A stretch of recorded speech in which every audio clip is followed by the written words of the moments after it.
Bien, alors je voulais vous faire une petite vidéo, pour évoquer 10 points.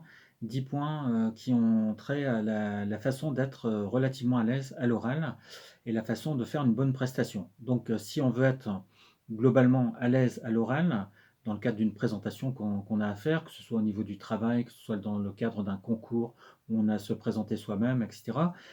Si vous avez une présentation à faire à l'oral, qu'est-ce que vous pouvez faire pour être à l'aise et pour faire une présentation, une prestation qui se tienne? Alors, 10 conseils de façon assez rapide. Donc, écoutez bien, ouvrez grandes les oreilles ou mettez sur pause par moment peut-être pour noter tous ces points-là. Je vais évoquer 10 points. Alors, premier point, c'est je n'arrive pas les mains dans les poches. Donc, je n'arrive pas les mains dans les poches, ça veut dire quoi? Ça veut dire que lorsqu'on doit s'acheminer vers un oral, lorsqu'on a un oral à aller faire à tel endroit, eh bien, c'est quelque chose qu'il faut préparer. Là, par exemple, je vous parle de 10 points que je vais voir. Eh bien, le but du jeu, c'est que je vous donne chacun de ces 10 points. Vous voyez? Si je ne vous livre pas ces 10 points, vous allez dire, mais Philippe Géliot, il annonce des choses, il donne pas ce qu'il avait dit qu'il donnerait, etc., etc. Donc, c'est quelqu'un qui fait des promesses et puis en fait, après, il ne les tient pas. Vous voyez? Donc, si vous voulez réussir à l'oral, il faut préparer cet oral. Il n'y a pas de secret. Il n'y a pas de secret de magie qui fait que, hop, en claquant dans les doigts, on arriverait d'un seul coup, hop, à avoir son oral ou son oral de concours ou à réussir une bonne prestation à l'oral dans le cadre d'un échange au niveau professionnel. Donc tout ça, ça se prépare. Ça, c'est le premier point, donc n'arrivez pas dans les mains dans les poches. Autrement dit, organisez-vous pour préparer véritablement ce que vous aurez à dire.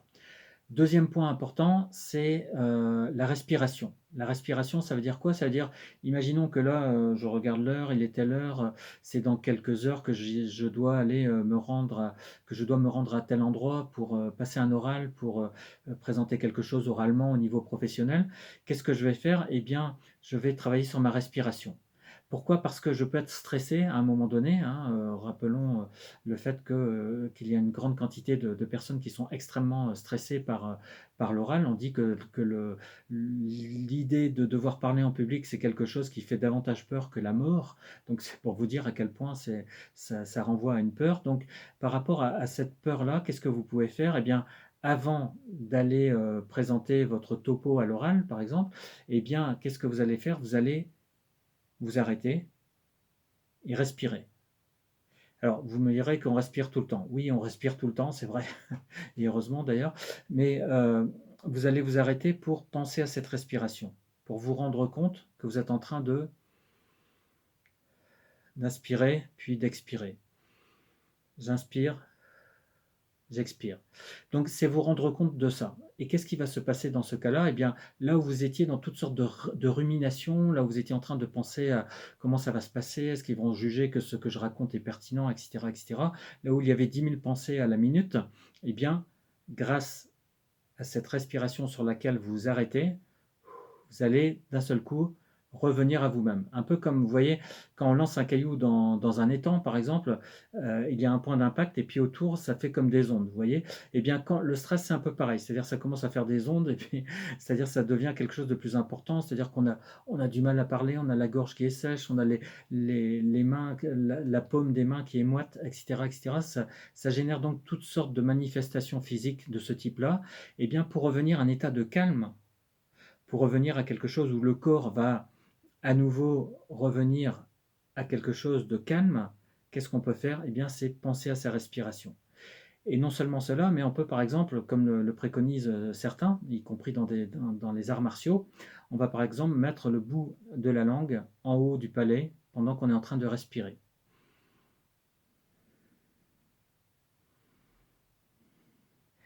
On peut faire ça et on peut s'amuser aussi à visualiser des choses, comme par exemple la mer, le mouvement de la mer, le mouvement des vagues, vous savez, qui viennent lécher le sable et puis qui repartent, vous voyez, qui viennent au bord et puis qui repartent. Donc, j'ai par exemple le bout de la langue en haut du palais et puis je vais penser au ressac. Je vais penser à la mer qui va, qui vient, qui arrive sur la plage et puis qui repart.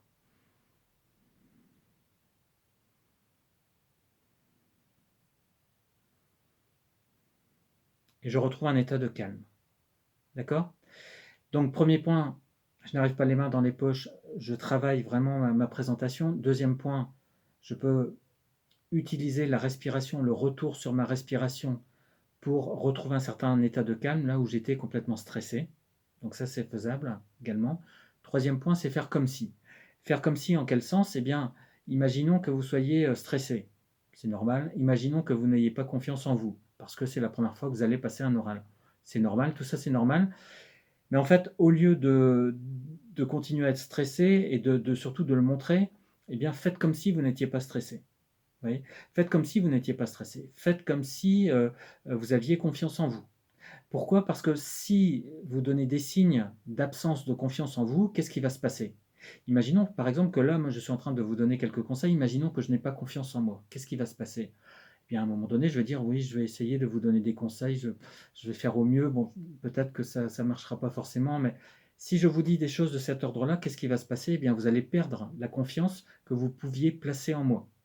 Donc c'est à moi de travailler pour me blinder, pour ainsi dire, pour sauver les apparences, pour faire en sorte de montrer que j'ai confiance en moi par rapport aux conseils que je suis en train de vous donner. Pourquoi? Encore une fois, eh bien parce que si je n'ai pas confiance en moi, si je donne l'impression de ne pas être certain concernant les conseils que je suis en train de donner, c'est vous qui n'aurez plus confiance en moi. Vous voyez? Donc, quand on n'a pas confiance en soi, eh bien, il faut faire comme si on avait confiance en soi. Je suis organisé, je pense à ma respiration avant d'aller présenter mon oral. Je fais comme si. Alors, je fais comme si j'avais confiance en moi. Je fais comme si je gérais complètement mon stress, comme si j'étais à l'aise, alors qu'intérieurement, peut-être que j'ai une boule au ventre, etc. Peut-être que j'ai la gorge sèche, mais il n'empêche que je continue à faire comme si. Et je peux également faire comme si j'étais en train de m'adresser à des amis. Vous voyez. Là, par exemple, je peux me dire, bon, je suis par exemple devant des membres de jury en face de moi, où je suis face à des collègues qui ont tel niveau, niveau hiérarchique, où je suis face à un directeur ou à une directrice ou à un responsable de ceci, cela, et je peux être stressé par rapport à ça. Eh bien, pour éviter d'être stressé par rapport à la représentation que je me donne de ce qu'est l'autre, c'est quelqu'un d'important alors que moi je suis tout petit, etc. Pour éviter ce type de stress lié à la représentation qu'on se donne de l'autre, qu'est-ce qu'on peut faire? Eh bien, on peut faire comme si on s'adressait à des amis.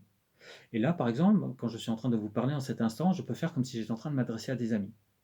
Je peux parler comme je parlerais à des amis. Je peux dire les choses comme si j'étais avec des amis. Même si je sais que certains me regardent et qu'ils ont peut-être un niveau plus important que moi. Peut-être qu'ils sont à tel niveau dans la société, etc. Mais tout ça, j'en fais abstraction. Je me focalise sur quoi? Sur le fait de m'adresser à ceux qui sont en face de moi comme si, comme si c'était des amis. Parce que là, je vais être à l'aise. Et c'est là, quand je suis à l'aise, que je vais donner le meilleur de moi-même. Donc, quelque chose d'organisé, je pense à ma respiration, je fais comme si. Et quatrième point, c'est tout simplement, je m'entraîne, je répète, je répète, je répète, je répète. C'est-à-dire que j'ai préparé mon travail en vue de passer à l'oral. J'ai quelque chose qui est organisé avec, par exemple, en cet instant, vous voyez, avec mes 10 points. Eh bien, je vais travailler, retravailler ces choses-là. C'est-à-dire que là, par exemple, je suis en train de vous faire une présentation, je vais évoquer 10 points. Eh bien, cette présentation avec 10 points, c'est quelque chose que j'ai déjà fait plusieurs fois. Et c'est pour ça que j'arrive à me débrouiller à peu près pour vous restituer tout ça. Pourquoi? Parce que tout simplement, ça n'est pas la première fois que je le fais. Et donc, si j'ai commencé à mettre en avant une dizaine de conseils une fois, deux fois, trois fois, vous voyez, lundi, j'ai commencé à travailler sur le conseil numéro un, puis le conseil numéro 2, mardi sur le 3 et le 4, etc. Et à chaque fois, j'ai répété, c'est-à-dire j'ai pris le mercredi, en fait, j'ai pris le 1, le 2, le 3, le 4, et j'ai répété tout ça, répété, répété, répété. Qu'est-ce qui va se passer? Eh bien, je vais avoir de l'habitude. Je vais être de plus en plus à l'aise. Pourquoi? Parce qu'il y a une sorte d'autoroute qui va se construire, une autoroute d'habitude. Vous voyez, le chemin va être tracé pour que j'arrive à restituer exactement la même chose que ce que j'ai restitué hier, avant-hier, etc. Vous voyez? Donc, quelque chose d'organisé. Je pense à ma respiration pour retrouver un certain calme. Je fais comme si, je répète, je répète, je répète, je m'entraîne, je répète ce que j'ai travaillé de telle sorte qu'à un moment donné, je sois complètement à l'aise. Cinquième conseil, c'est être corps et âme dans ce qu'on raconte. Être corps et âme dans ce qu'on raconte, être au niveau du corps et au niveau psychique, complètement dans ce qu'on raconte. Être corps et âme dans ce qu'on raconte, ça veut dire quoi? Ça veut dire ne pas être en train de penser: «Ah mais qui est en face de moi? Est-ce qu'ils vont pas penser que mon gilet n'est pas extraordinaire? Est-ce qu'ils vont pas être en train de se dire: "Ah mais, derrière lui, il y a c'est quoi les petites choses là qu'il y a? Ça a l'air d'être des livres et peut-être que j'aurais dû mettre les livres autrement pour que" non. Tout ça, en fait, j'en fais complètement abstraction. Tout ça, je le prends, je le mets à la poubelle. Je le lance, je le mets à la poubelle. Pourquoi? Parce que je dois être corps et âme dans ce que je raconte. C'est-à-dire, pour le dire autrement, je dois complètement habiter mon discours. Je dois complètement être dans ce que je raconte, complètement dedans.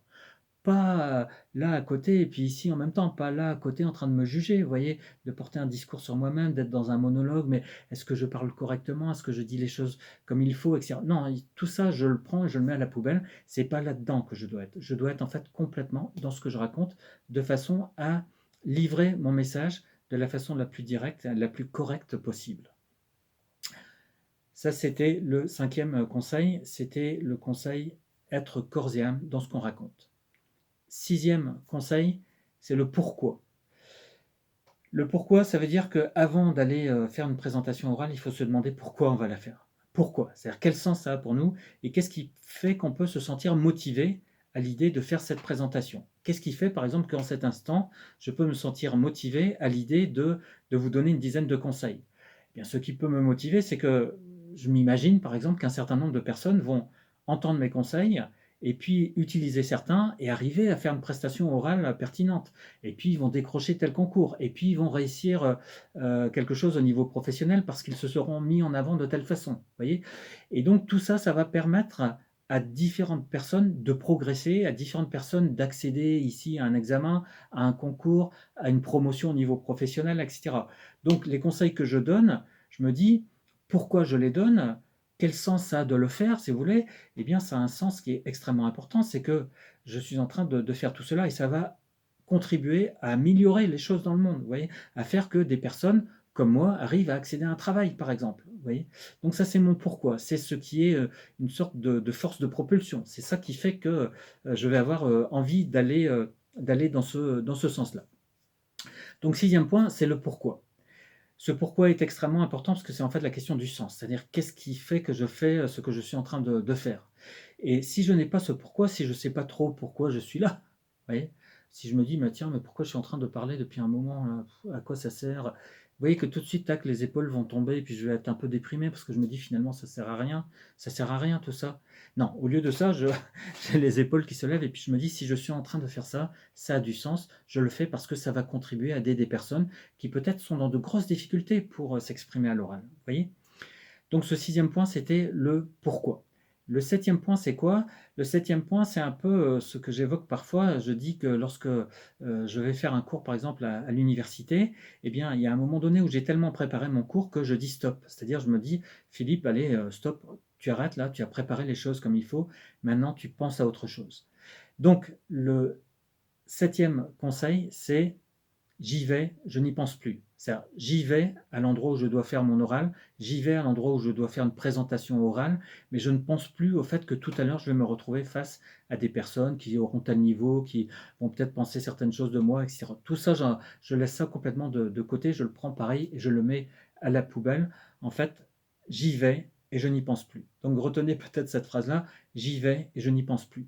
Au moment où vous avez suffisamment préparé, il y a un moment où il faut savoir s'arrêter. Il ne faut pas vous dire ah oui, mais il faudrait encore que je perfectionne, que je fasse encore mieux, etc., etc. Non, il y a un moment où il faut y aller. Vous voyez, il y a un moment où il faut sauter dans la piscine. C'est pas sur le bord de la piscine que les choses vont se passer. C'est une fois que vous serez dedans. Donc il y a un moment où il faut se dire simplement j'y vais et je ne pense plus au reste. Je ne pense plus à ce qui va se passer. Pourquoi? Parce que l'essentiel de ce qui va se passer, c'est là-bas que ça va se passer. C'est pas ici, vous voyez. Donc, il y a un moment où il faut se dire, de toute façon, je ne serai jamais préparé à la perfection.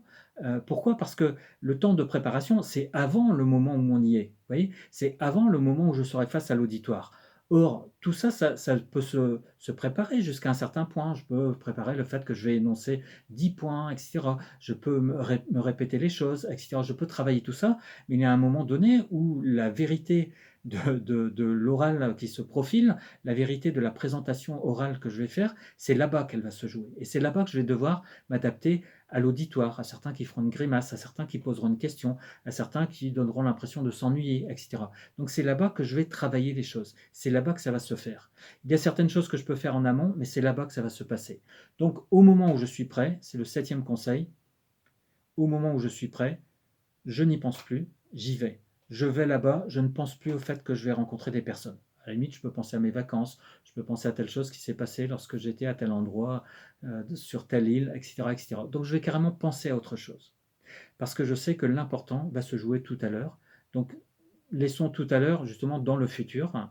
Attendons d'y être, mais pour l'instant j'arrête. Je ne travaille plus parce que j'ai suffisamment travaillé ma présentation. Je n'y pense plus, j'y vais. C'était le 7e conseil. Maintenant, 8e conseil, c'est un conseil extrêmement important qui est un peu paradoxal. C'est 8e conseil, c'est savoir s'attendre à l'inattendu. Savoir s'attendre à l'inattendu, qu'est-ce que ça veut dire? Ça veut dire que peu importe ce qui va se passer là-bas, il y aura peut-être certaines personnes qui seront avec une tête d'enterrement. Il y aura peut-être certains qui donneront l'impression de ne pas s'intéresser du tout à ce que je raconte. Il y a peut-être certains qui vont me poser une question qui me donnera sur le coup l'impression de me déstabiliser, l'impression d'être une question déstabilisante. Mais je sais que une fois que je serai là-bas, eh bien, je ferai en sorte de ne pas être du tout déstabilisé. Pourquoi? Parce que l'idée avec laquelle je pars, c'est que je dois m'attendre à l'inattendu.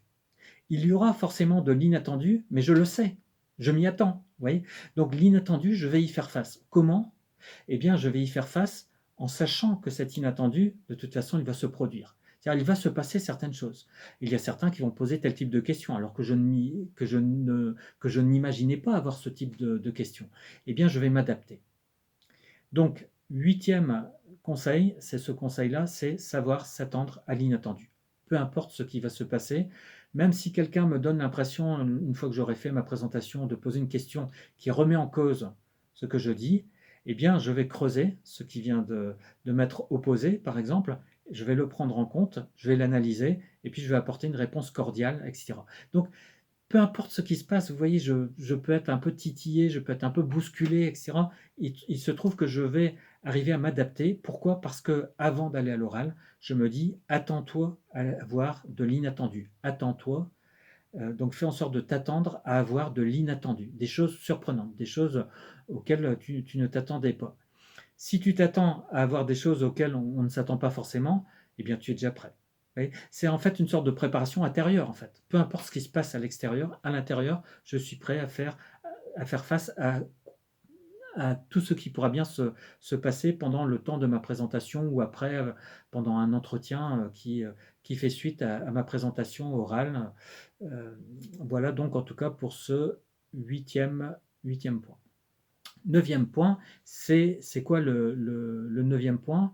De quoi s'agit-il? Eh bien, c'est ce que je suis en train de faire.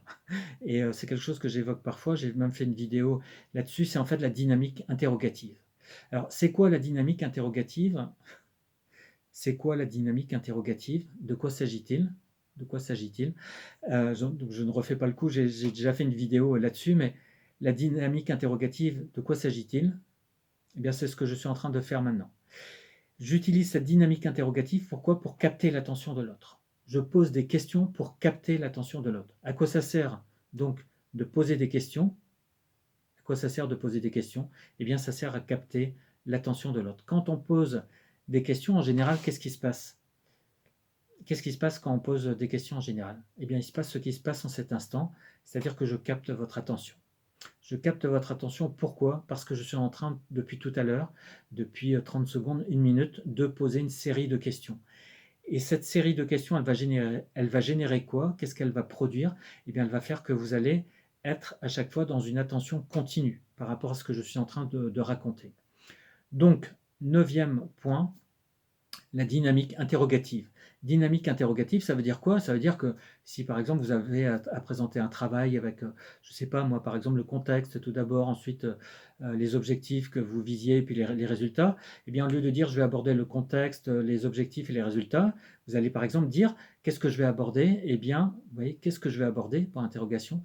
Eh bien, je vais tout d'abord aborder le contexte, ensuite les objectifs et ensuite les résultats.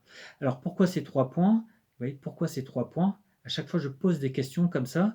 dans ma présentation. Ça ne veut pas dire que j'attends une réponse. À la limite, dans certains cas de figure, quand on est en train de présenter quelque chose à l'oral, on n'attend pas de discussion tout de suite dans l'immédiat. Vous voyez, au niveau d'un concours, il y a la présentation, par exemple, de parcours, et ensuite seulement l'entretien. Mais il n'empêche que pendant cette présentation de parcours ou pendant une présentation de quelque chose au niveau professionnel, eh bien, on peut tout à fait émailler son propos de questions, émailler son propos de choses qui relèvent de la dimension interrogative, de la dynamique interrogative. Et quand je dis dynamique, c'est bien ça justement, c'est que les questions, qu'est-ce qu'elles produisent? Qu'est-ce qu'elles produisent, les questions? Eh bien, elles produisent ce dynamisme-là. Elles font que ça va faire bouger des choses dans la tête de ceux qui sont en face de vous. D'accord? Donc, quand je me pose des questions, tout seul, qu'est-ce qui se passe? Eh bien, il se passe que ceux qui sont en face de moi, vous en l'occurrence, ceux qui sont en face de moi, ils vont se poser les mêmes questions que celles que je suis en train de me poser. Donc ça, c'était le 9e point. 10e et dernier point, et après j'arrête, je vous laisse vaquer à vos occupations. 10e et dernier point, c'est quoi? C'est l'énergie. Faites en sorte de développer votre énergie. Comment? En allant faire du sport, en allant faire de la gym, en allant faire du surf, du kayak, tout ce que vous voulez, en allant simplement marcher, en ayant une activité physique, en mangeant certaines choses spécifiques pour ne pas être complètement lourd après un gros plat de frites, etc. Donc faites en sorte de développer absolument votre énergie parce que c'est cette énergie-là qui va faire que vous allez donner le meilleur de vous-même. Je ne cache pas, pour ma part, par exemple, le fait qu'avant certains concours, il m'est arrivé de façon fréquente d'aller courir, par exemple, vous voyez, d'aller marcher pendant un certain temps. Pourquoi? Eh bien, pour me gorger en quelque sorte d'énergie pour au moment M, pour le jour J, pour donner le meilleur de moi-même. Vous voyez. Donc ça, c'est quelque chose d'extrêmement important. Faites en sorte d'aller développer cette énergie. Et comment on développe l'énergie? Eh bien, on dépense de l'énergie pour en gagner. Vous savez ça aussi bien que moi, on dépense de l'énergie en vue d'en gagner. Donc allez dépenser de l'énergie en courant, par exemple, en marchant, etc., avant d'aller faire votre présentation, de façon à oxygéner votre cerveau, de façon à vraiment sentir que vous avez la pêche, quoi, que vous allez vraiment donner le meilleur de vous-même. Si vous êtes mou, si vous donnez l'impression de ne pas vivre ce que vous êtes en train de dire, ceux qui vous écoutent, ils ne vont pas être convaincus. Hein, c'est quelque chose, c'est un 11e conseil que je vous donne, un conseil supplémentaire en cadeau, en bonus, c'est que si vous n'êtes pas convaincu par ce que vous racontez, les autres ne seront pas convaincus. Et pour être convaincu par ce qu'on raconte, il faut déployer une certaine énergie. Pour déployer cette énergie, encore faut-il en avoir, encore faut-il faire en sorte d'aller marcher, d'aller courir, d'aller nager, tout ce que vous voulez, pour avoir cette pêche. D'accord? Donc, déployer de l'énergie pour faire passer cette énergie qui vous caractérise. Pourquoi? Parce que, comme le disent certains spécialistes de ces questions-là, bien souvent, ce qu'on achète, c'est pas ce que vous êtes en train de présenter. C'est vous qu'on achète, c'est votre énergie qu'on achète. Donc faites en sorte d'avoir cette énergie au moment où vous aurez cette présentation orale à faire. Et pour avoir cette énergie, eh bien, il faut le travailler. Il faut, encore une fois, avoir, je parlerai d'activité physique pour ne pas parler de sport assez dynamique comme le foot, le rugby, etc. Peut-être qu'à un certain âge, on ne va pas forcément faire du rugby ou certains sports, mais en tout cas, tout le monde a la possibilité d'aller au minimum marcher, par exemple, régulièrement. Et c'est quelque chose que vous pouvez faire, par exemple, de façon extrêmement régulière, tous les jours, par exemple, avant le moment où vous aurez un oral à aller présenter. Donc avant le moment où vous aurez votre présentation orale à aller faire.